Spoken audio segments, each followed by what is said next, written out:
Well, changing topics a bit here, another study finding more positive results in relation to depression. A trial found that mindfulness-based cognitive therapy may be as good as pills in stopping relapses for people recovering from bouts of depression. So what exactly is mindfulness cognitive?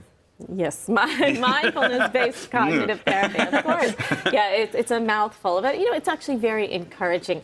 It's basically a technique that trains the mind to be in the present moment and not to ruminate on negative thoughts. So you acknowledge negative thoughts, but then you quickly move on from them.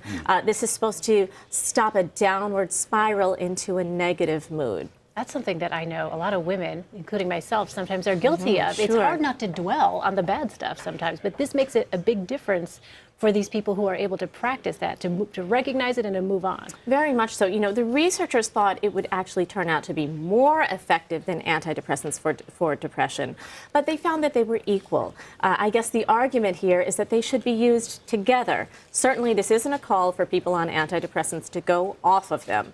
Depression is a life-threatening illness. We know there's biochemical changes in the brain and genetic things that raise our risk of having depression and having severe depression.